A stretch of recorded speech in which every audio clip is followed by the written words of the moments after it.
I believe from coaching for over 10 years, going straight on the 18-holer for a 9-year-old, for a 30-year-old gent is quite overwhelming and has its own issues with trying to navigate that ball around the course. Yeah. I really believe that I can nurture people so much better into having a longer golfing career if they started with me in pitch and putt, where I can teach them the etiquette, teach them the rules, teach them the control, the precision. And from there, should they be able to get that ball around low enough, then they should look to go to an 18-holer or a bigger platform of golf should they want to. All right, brace yourselves, folks, for a great conversation with Robin Hughes. But before we begin, let's watch this sneak preview of our latest feature film episode of 9 is Fine, dropping Friday the 28th of November.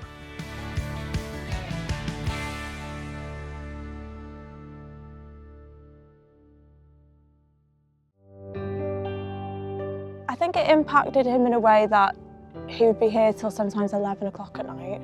He wasn't around, and I thought it was a stressful year last year. We found out that my father was terminally ill, but my heart wasn't here last year.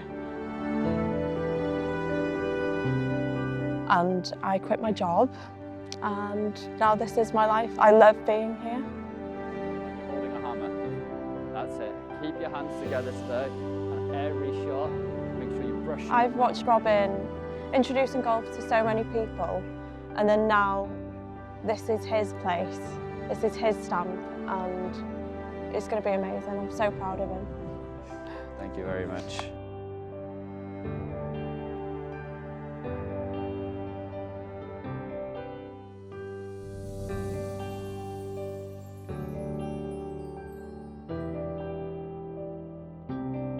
Robin Hughes, welcome to the Golf Yourself Healthy podcast.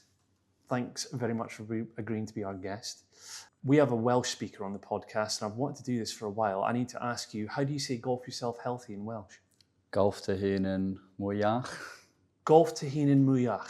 Yeah. Is that something like that? Yeah. Yeah, something like that. Okay, cool. Brilliant. I'll remember that. Just a quick word of thanks to the team at North Wales Golf Club here for having us in. We're sat in their sports bar, part of their clubhouse at the moment, which, as I described to you, is I think is a nice blend of the modern with the traditional. Do you want to say a quick word about this place? Because you've got a lot of connection, both historically and in the present day as well. Yeah, so North Wales Golf Club was where my grandma played, my dad played.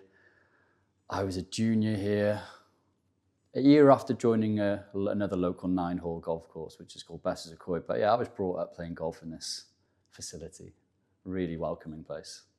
What's your very first memory of playing golf? First memory of playing golf would be with my dad in the house and just mimicking his swing to the point that I actually started golf left-handed because I watched him play.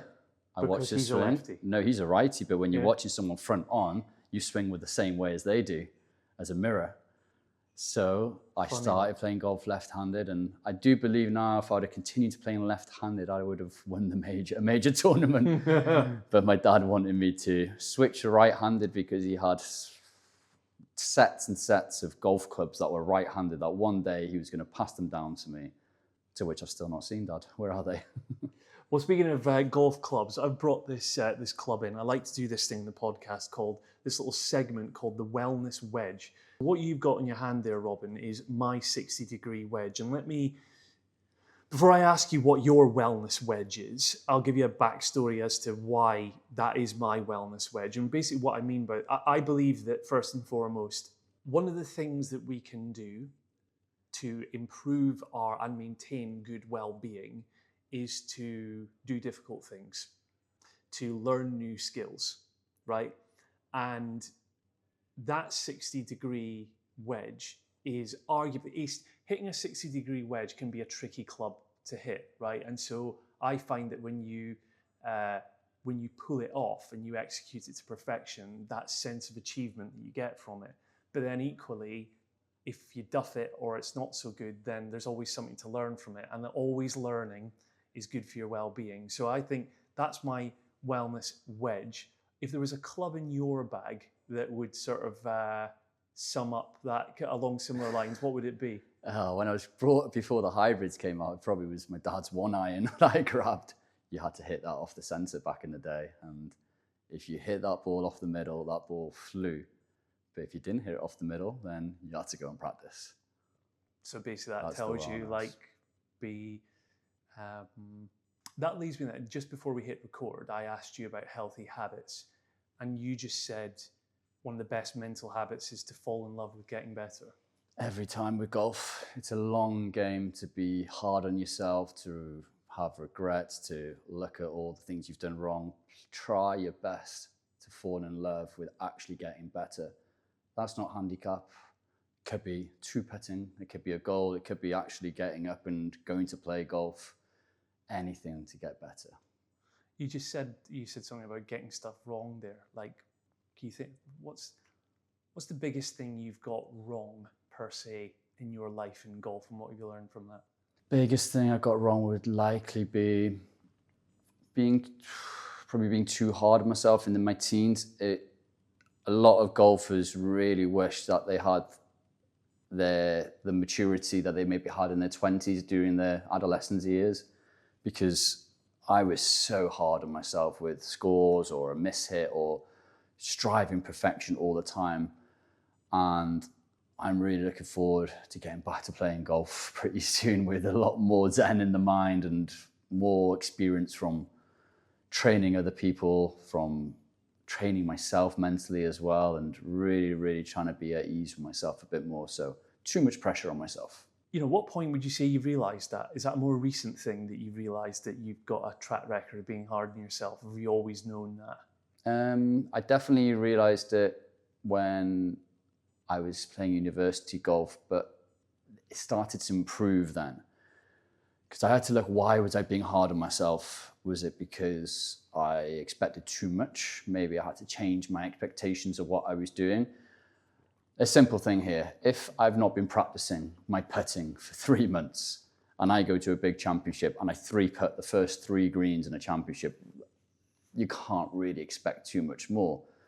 So it was kind of like that, realigning my expectations to reality. And once you can really get your expectations to where they should be, that are realistic, I feel like you can put a lot less pressure on yourself. Yeah. I should say at this stage, okay, I'm going to give a plug to my viewers and my listeners that they need to check out the 9 is Fine episode that we recorded at Great Orme, which is a facility that you've built with your own bare hands. I mean, the land was there already, and we'll talk about that more in the course of this conversation, I guess. But it's a must watch, to be honest, because what you and your partner Tanya are doing up there is, I genuinely mean, it's really inspirational stuff. And I'm looking forward to speaking to you about that in a moment. But in terms of your journey through golf, and in particular, so before we get to talking about Great Orme, I mean, you've really, from what you've told me, roughly around, was it 2015 you turned pro? 2015 I turned pro.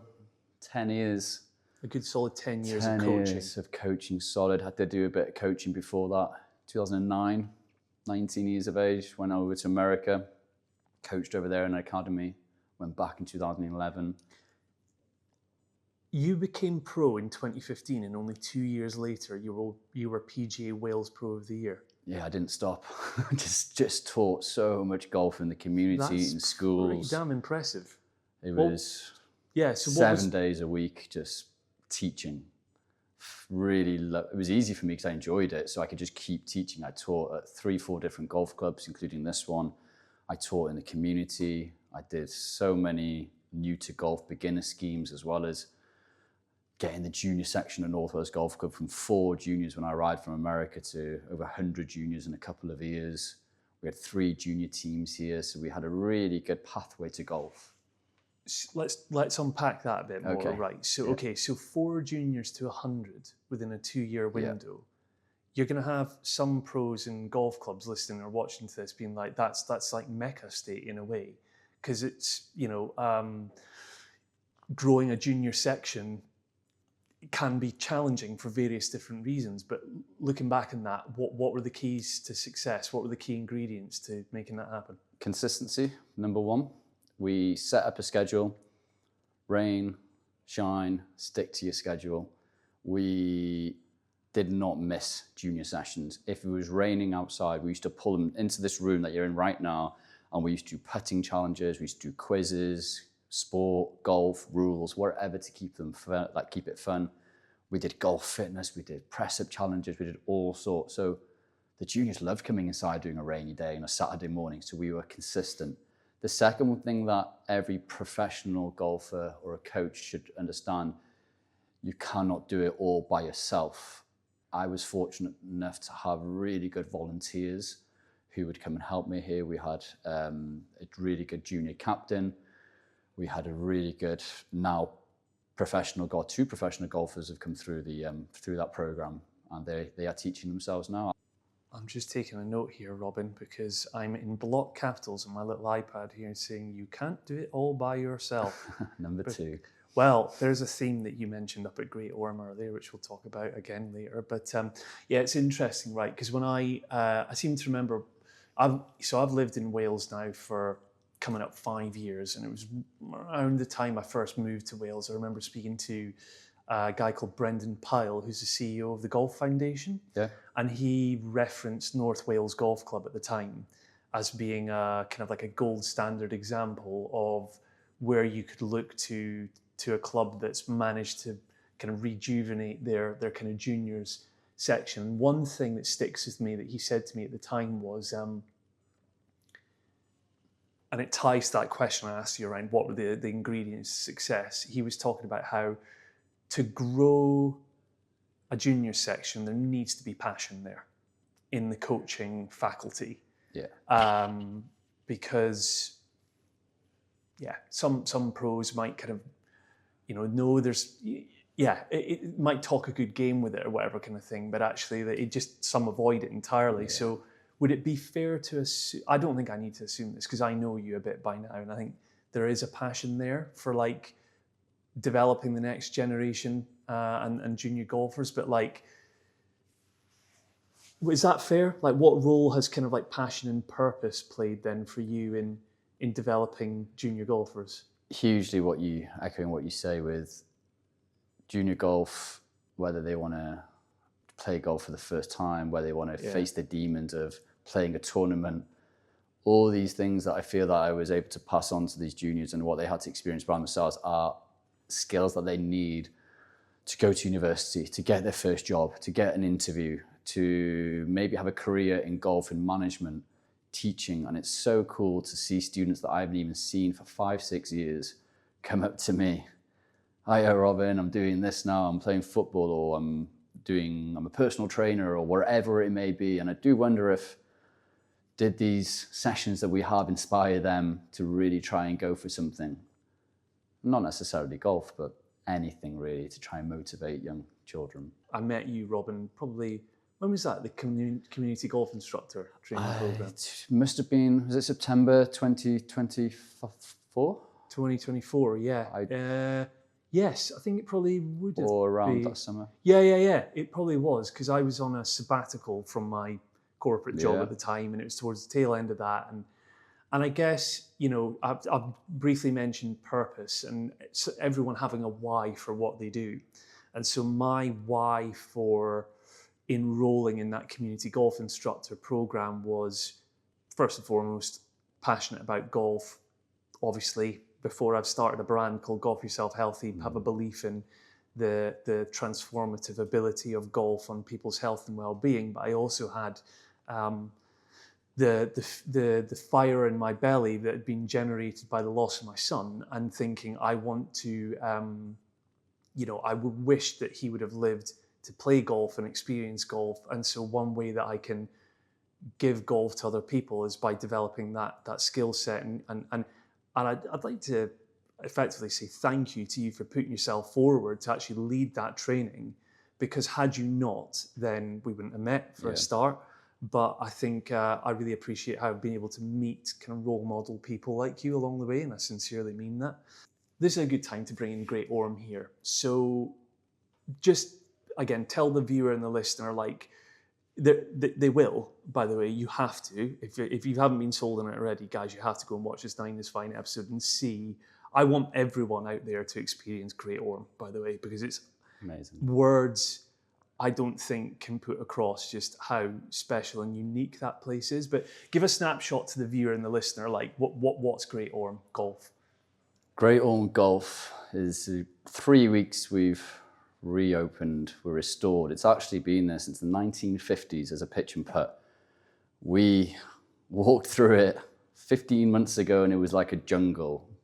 Nothing there, no sheds, there was no holes, it was just grass over your hips. Because Great Orme at itself is what? Is that like a cliff, or is it like, it's like almost, do you know what I mean? Yeah, it was, the word Orme came from, it was the Vikings who sailed in, or the Nordic, no, it was from the Nordic language, it was Nordic, they sailed in, they saw this big shadow that they thought was a sea serpent, and they returned the sail, and the next day they came there and actually realized it was a big rock, and Ormo came from that old Nordic language, and in Welsh we call it Gogarth.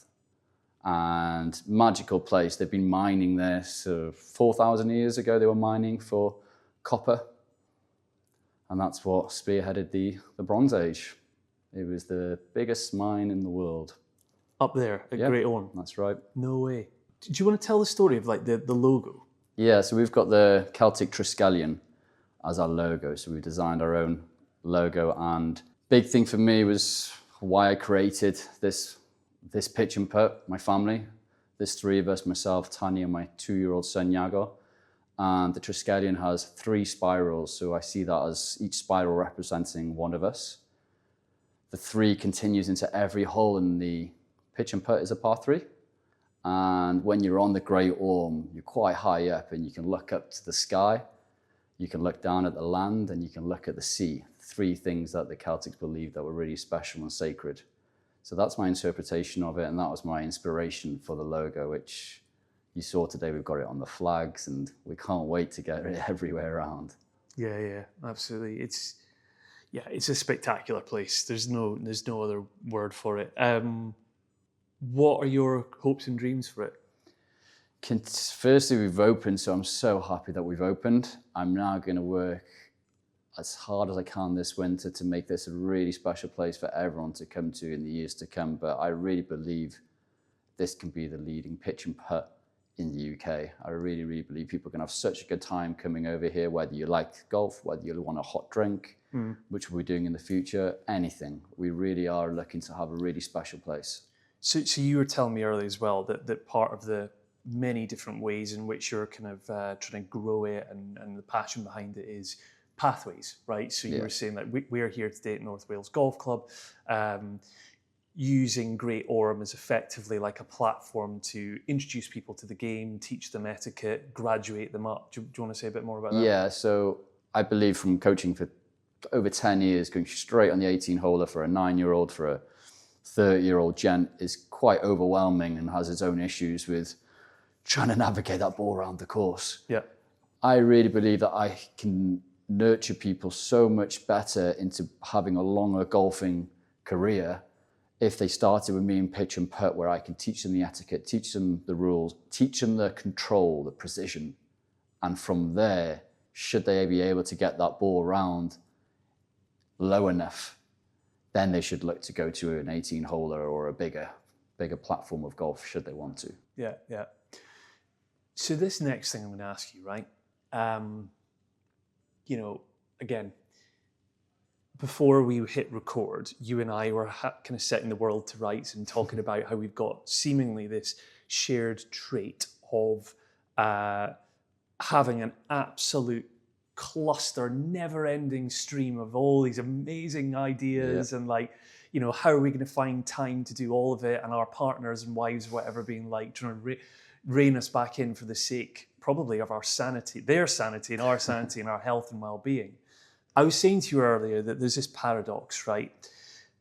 Taking Great Orme as an example, and also hearing you talk a few minutes ago about growing a junior section from nothing to 100 effectively in the space of 2 years. And part of that was about going all in and trying to do what you're doing now, which is grow a golf health and well-being business, yet actually essentially putting your own health and well-being under strain.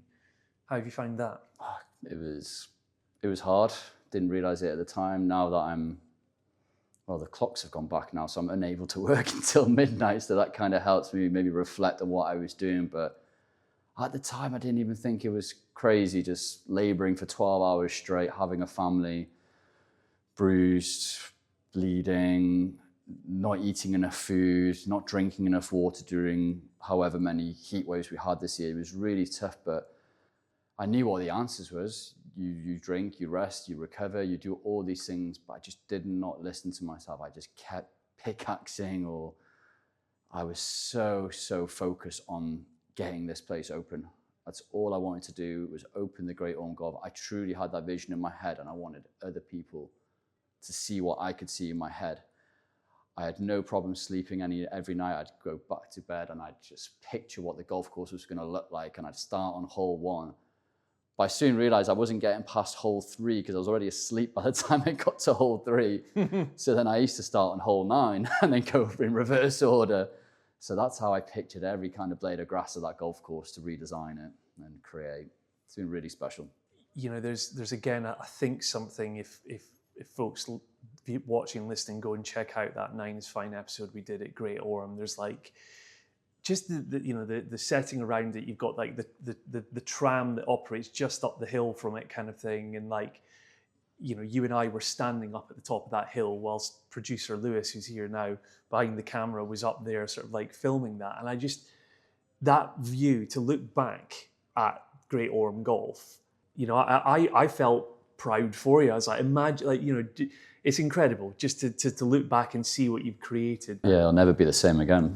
Yeah. It's been changed. For as much as you're passionate about Iago, your son's development, introduction to golf, wanting him to love it, and you know, you started trying to coach him and he had a bit of an allergic reaction to it. As a coach and not a parent, it's so easy to say to parents, don't overcoach your child, leave your child to just find their own way in the sport. And that's how I coach, and I truly do believe in those traits. Let kids self-discover and learn, and you guide them rather than telling them what to do. Yeah. However, it was easier said than done, because last Christmas, I was standing behind him. A 2-year-old missed 5 shots in a row, which is, he's 2 years of age. I all of a sudden get my alignment sticks out and I'm there, coaching hat on. Dad's hat's been thrown out of the driving range. 2-3 minutes into it, he just said, "Stop, Dad." And I couldn't believe that I just became what I thought I never would be within minutes. And it's so easy to go into that kind of, I know what's best for my child. I know he needs to swing it this way or whatever. Anyway, I took a step back, watched him, bit my tongue. He discovered it himself. And I still, to this day now, if he wants to hit golf shots, great. I let him do whatever he wants with it. If he wants to stop doing after 2 minutes, that's fine as well. But as he gets older, I'll be there to guide him. I'll be there to create games for him. It'd be really cool for myself, Tanya, and him to actually have a round of golf together, whether it is just catching up as a family. Hopefully they're not all too competitive and we get on at the end. But yeah, I'm sure, yeah, really looking forward to the future of family golf. Yeah, there was, if you noticed earlier when I was kind of interviewing you and Tanya up there for the 9 is Fine video, I put a question across to Tanya, which was, do you believe that, so in Tanya's case, she's not someone that comes at this from a golf background. She's quite new to, like, you know, yeah. I said, like, do you believe, Tanya, an advantage to you or a disadvantage? And that was a bit of a trick or loaded question, only because I'm of the belief that actually for the game of golf to progress, you need people coming at it with fresh pairs of eyes. So what's your take on that? Yeah, for me, I would definitely, with running what we're running out now as a community interest company, my background's very sport orientated, coaching, golf, outdoors. So it's so nice to have Tanya's perspective that isn't the same as me. When she sees something, she sees it differently to me. So as together we collaborate our ideas, we come up with a better idea, because I don't want to surround myself with 5 people exactly the same as me, because we'd have, or you and I, Chris, we'd have 100 business ideas by the end of this podcast. Yeah, we're probably getting there. There's probably a few going.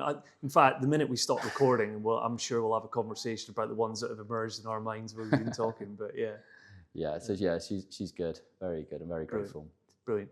Can you tell that story you were telling me earlier to my viewers about, you know, you've kind of seen a few people turn up at Great Orme and they kind of moan or have a few gripes, and then by the end of it, they're telling a different story. Yeah, we're based on a heritage site. We're up on a big rock. They drive up. Yesterday was particularly windy. There was a grandparents who came there, and I really didn't believe that they were going to have a nice time. And I passed them the clubs, and the body language wasn't quite there. I left them to it. An hour later, they came up to me, and I thought, "Oh, is this what's happened, or is something happened out there?" And all they said to me is, "Do you mind if we go and play hole 1 again?" I go, "Yeah, of course. Why?" Because we've got a playoff. The children are really enjoying it. We're all really enjoying this game of golf. And that was so much to me. They're playing a course that I've designed, and they were just full of compliments, and it was really cool. Yeah, that's brilliant. What would your advice be to an aspiring golf coach now? Because something I hear talked about in golf coaching circles is how, let's say for instance, if you do your, I think it's typically like a 3-year process, at least for PGA now, to get your degree and then to go and be a trainee, right? But you kind of come out of the qualification still quite green in terms of, like, you know, you've got the piece of paper that says that you're a golf coach now, but you still need to go and earn the on-the-job experience, if you will. So, like, to someone who finds himself in that situation now, what would your advice be to them? Yeah, so it's like driving a car, isn't it? You get your driver's license, and then you really learn when you're actually coaching people, because you're coaching people. You're not coaching, let's say, robots or data. These are real people with real feelings, and they have their own expectations. I will draw a parallel to what I would say as a player as well. Always try and improve daily, fall in love with getting better. That could be falling in love with making people happy. How can you make this person happy in a golf lesson? They want to do well. Am I there to make them worse? No. Am I there to make them better and enjoy their golf? That's my main point. So really try and figure out of those points, as opposed to maybe some knowledge that you think that you should give that person. Because quite simply, Chris, it could be as simple as telling a person to just aim up the left, let it rip, have a great time. If you really can't practice to get rid of your slice, don't try and do this move. I can make you shoot 85 gross, no problem. We're going to slice it off the tee, and we're going to turn you into Seve Ballesteros around the green. We can both do that, right? Cool. Let's leave it like that. So it's really fall in love with getting better and getting to know your students. Yeah, I love that. Do you know, it's funny you mentioned Seve there, right? So I was listening to a podcast the other week. You know how, like, Seve Ballesteros gets talked about in such, like, godlike terms and whatever, but what people often forget is that, like, off the tee, he sprayed it around quite a bit, but actually where he's known for being a maestro was, like, the short game and the sort of, is that your understanding of Seve as well? Completely, like, yeah. And so what, to me, what's so cool about that story is how, and it goes to something I was talking to you about at Great Orme, was like knowing where your strengths are.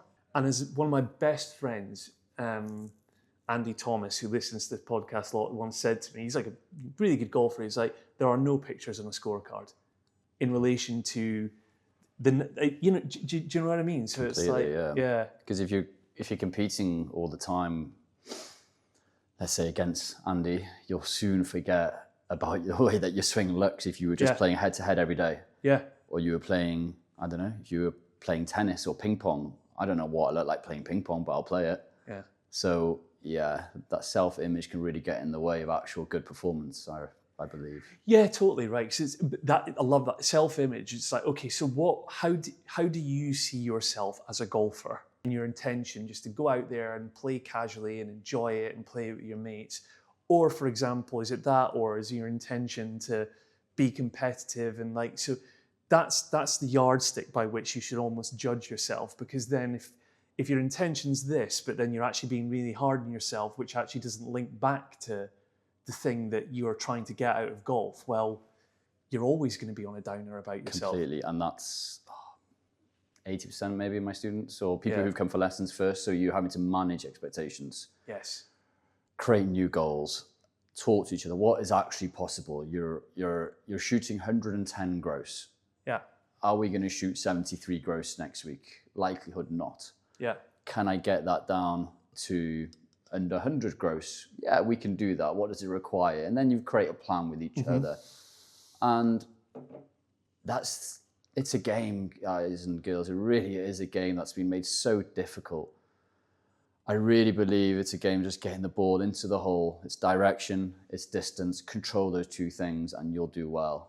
Okay, it's an assault course out there. You've got to navigate around it and enjoy it. Really get that ball around and enjoy it. Let's talk for a minute about goals, right? Goal setting. You've said a few things. You've, in passing to me today, said stuff about goals, and I want to ask you about it because, like, for example, I've told you that I'm now putting myself out there as what I'm calling a golf health coach. So, and in my health coaching qualification, helping your clients achieve their goals runs central to everything that, and I think that's, by the way, not just unique to health coaching, golf health coaching, business coaching, like goal setting, right? So have you got any approach to that you use with golf coaching clients? Yeah, it's healthy to have a goal because it gives someone a reason to kind of continue with a focus of what they're trying to achieve. So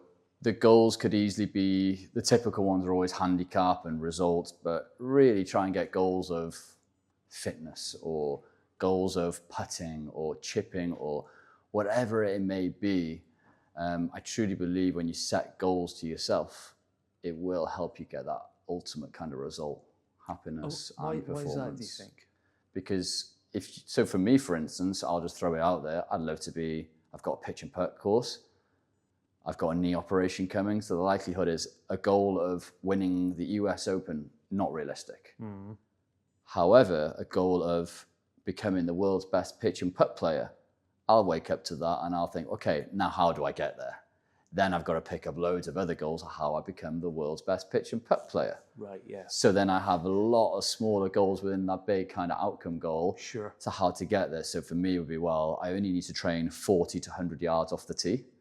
So I need my swing lengths. Yeah. I can work on that. Can I repeat that same swing over and over and over for 40 and so on? Yeah. Have I got the high chip? Have I got the low chip? And so on. And I'm like, okay, I can transfer from the 18-hole grass golf into this kind of game with one club and just a putter. So I have goals that I'm planning now in my head. I've got a little bit more to do to finish off the pitch and putt. And when that's taken care of itself, I'll be playing it daily, Chris. That's amazing. Brilliant.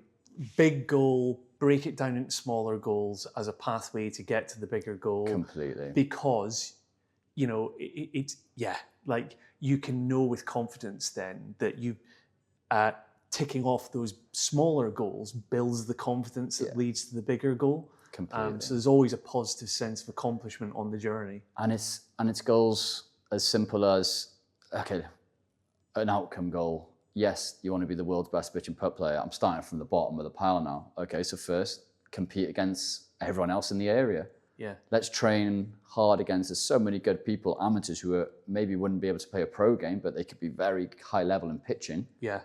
And if you don't come out on top there, then you keep working. And then I'd love to see, okay, once you get used to maybe stepping up a level there, then you compete against maybe the people who are playing pitch and putt all the time. Yeah. Internationally, they have a World Cup for it. Not much media coverage on it yet. So I feel like there's a lot of upside to pitch and putt as a sport, because most people can actually relate to pitch and putt, because most people can actually hit the ball 100 yards. So a 100-meter race, everyone's like, wow, Usain Bolt is so fast, because I ran 100 meters and I was never as fast as that. But then to talk about maybe hitting a drive 300, 400 yards, not many people can relate to maybe an 18-hole golf course, how far it actually is, and how good you actually have to be the best in that. But a pitch and putt, anyone can play it. Everyone can reach the green near enough, and yeah. It's such a skill-driven game, that though, isn't it? I really love that point because, yeah, I was having a conversation with, her name's Linda Sagerstam, so she does Pilates for golf, right? And she was saying that a while back she worked on the Legends Tour, the Seniors Tour, and we were both effectively agreeing that like players of that era, like your Bernard Langers, your Colin Montgomerys and people like that, they in the men's game especially could well be the last era of relatable golfers, in so much that like these guys by modern standards aren't ripping it 300 plus yards, so there's finesse and tempo to their swing. And what my point is, like as the gap grows arguably between tour players and the everyday player, the leveler, as we've talked today as well, still comes at that pitch and putt level. It's like there's something there about skill and mastery, because there's this argument that like, I'm not sure I can fully buy into it. I don't know what your view is, that like, skill is going out of the pro game, because like there's all that, again, going back to Seve, what people loved about Seve was he was a shot maker and like bending shots and like trickery and stuff, and it's all about bomb and gouge these days. But the thing about pitch and putt is like, it is about finesse. It's about like skill and technical mastery. Completely. It's really, really big precision game. It has, I'd argue, 9 holes of pitch and putt has higher dopamine levels than an 18-hole golf course because of the duration you're playing it. Yes. And each shot, if it's par 27 and each shot is worth a shot, it has a higher level of importance. This is talking, maybe if we're talking competitively now, because we talk about, I've been looking at my golf course now and I'm thinking, which is harder to do? Like, is it break 60 in golf, or is it going around a pitch and putt course in breaking 20 without having par 5s? They're both super difficult, right? But to do it in such a short time, you've got 9 tee shots, right?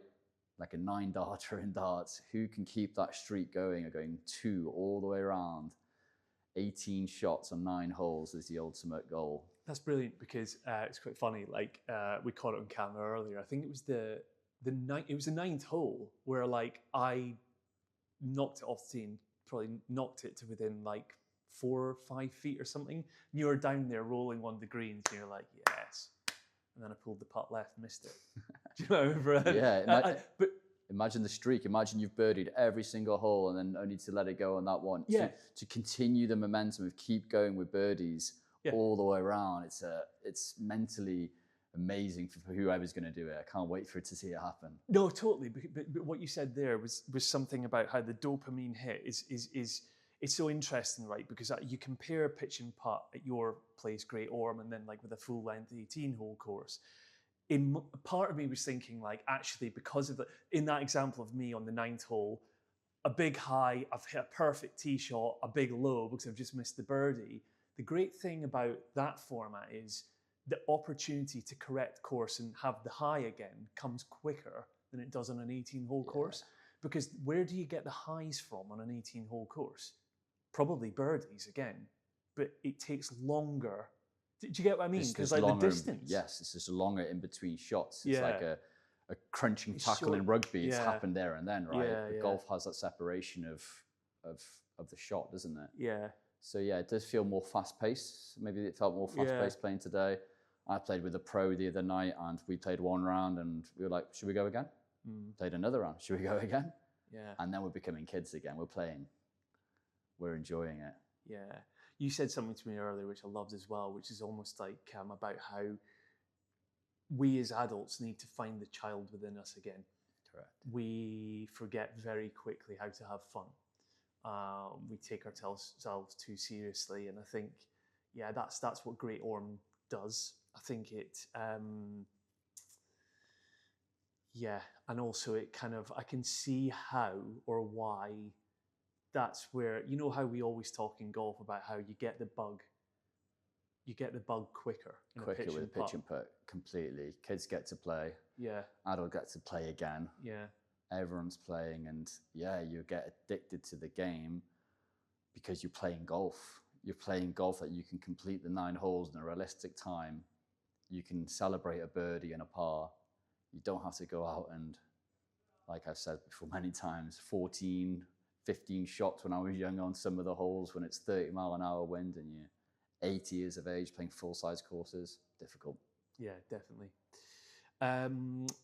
Robin, where can my viewers and listeners find you online if they want to follow you or get in touch with you? Amazing. So we have we have Instagram and Facebook on Great Orme Golf, one word, and our website is greatormegolf.cymru, Cymru. Cymru is. Do we know what that is? I do. Not everyone else will. Well, it's Wales in Welsh. Brilliant. There we are. Remind us how we say golf yourself healthy in Welsh. Golfio mwyach. Yeah, that's all you can say. Golfio dy hun mwyach. Fantastic. I might just have to redo the intro to this podcast in Welsh and sort of. But anyway, listen. Thanks so much. I can't wait to come back to North Wales Golf and to Great Orme Golf and see it again as it just continues its own development journey. So I really appreciate having you over for the day, Chris. Thank you very much. nice one. Cheers, man. Cheers. Good lad. Thank you. Brilliant.